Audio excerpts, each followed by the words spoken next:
What's up, everybody? Jeff from SCE. It is Monday, just looking back at the weekend. I'm over here in the office, just kind of getting ready for some appointments I have coming in just a few. But I have to share this video from my buddy Matt Koza. We were working this Saturday, and before I even go into that, it was a crazy week, crazy weekend. This past Wednesday was an SCE open house, so thank you for everyone who came out to that. That was a huge success. Thursday, I was in the city for a corporate event, Tribeca Rooftop. I love that space.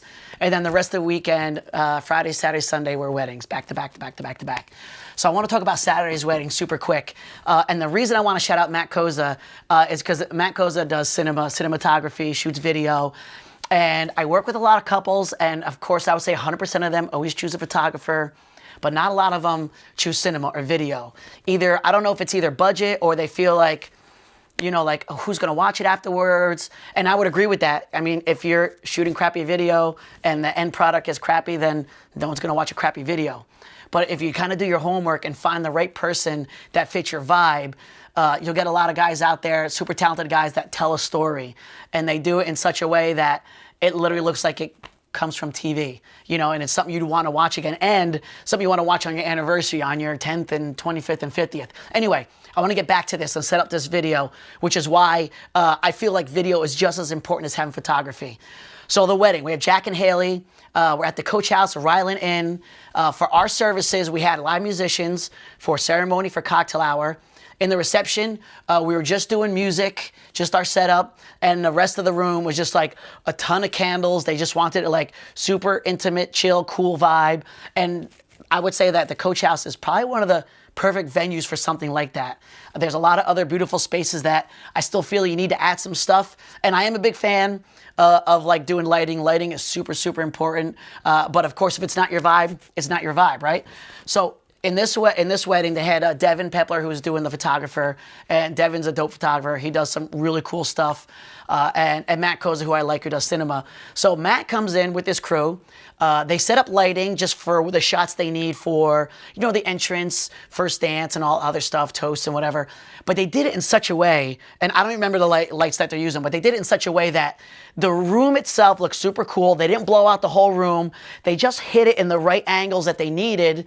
And it was still like a nice soft wash, so wherever they're getting, there was like no hard lines or anything like that on the first dance look or the toast and everything. They always do such a great job, so definitely check out Matt Koza. But I want to talk about the surprise and why video is so important. So at this wedding, 2 weeks ago, Jack, the groom, hits me up. He's like, Jeff, I want to surprise my bride. I want to sing to her. I don't want anyone to know about it.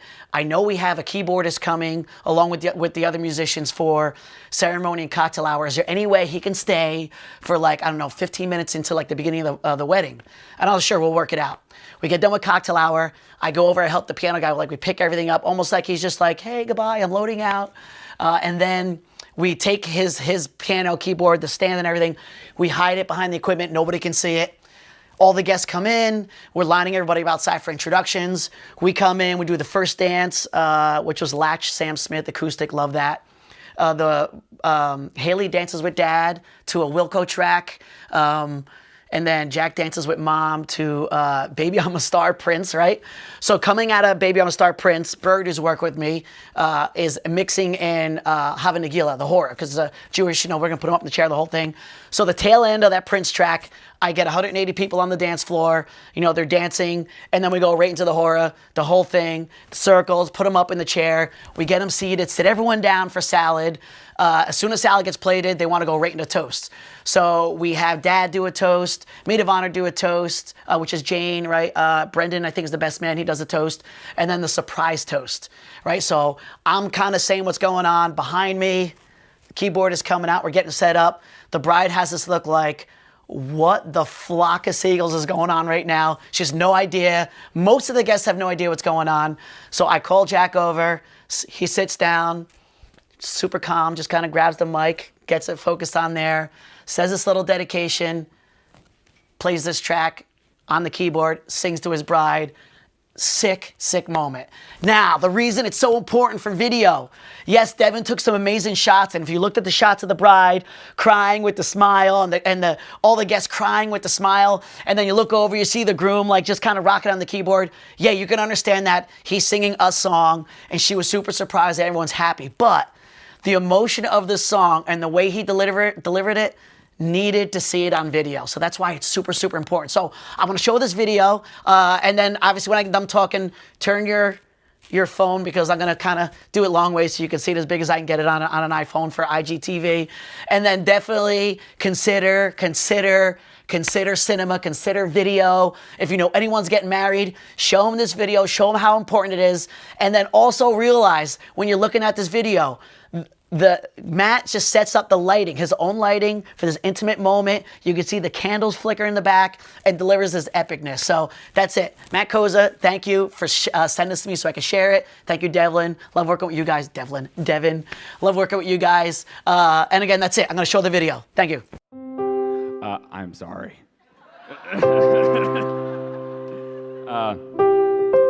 But the truth is there's a song I've always wanted to sing to you, and I never sang it. And it's not one of mine, but it's everything I've always wanted to say to you. And I always just wanted to say this. It's a lot easier for me to write songs when I am sad, and I haven't been sad in a really long time. So I'm going to play someone else's song.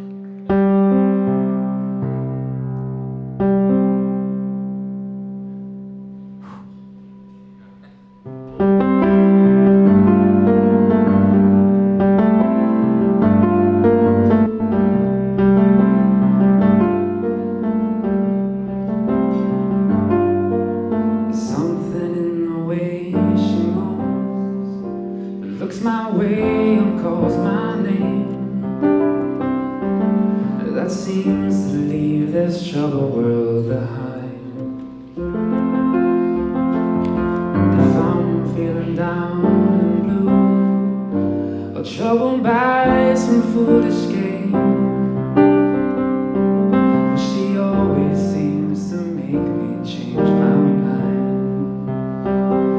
Well, I feel fine anytime she's around me now, and she's around me now, almost all the time. And if I'm well, you can tell she's been with me now, and she's been with me now,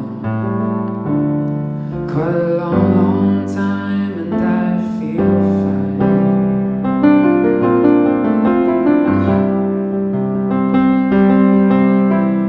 Every now and then the things I lean on lose the meaning, and I find myself careening into places where I should never let me go. She has the power to go where no one else can find me. Yes, and the silently remind me of the happiness and the good times that I know. And it's then I just got to know them. It isn't what she's got to say, but how she thinks and where she's been. But to me the words are nice, the way they sound. I'd like to hear them best that way. It doesn't much matter what they mean. She says the mostly just to calm me down. Well, I feel fine anytime she's around me now. She's around me now, just about all the time.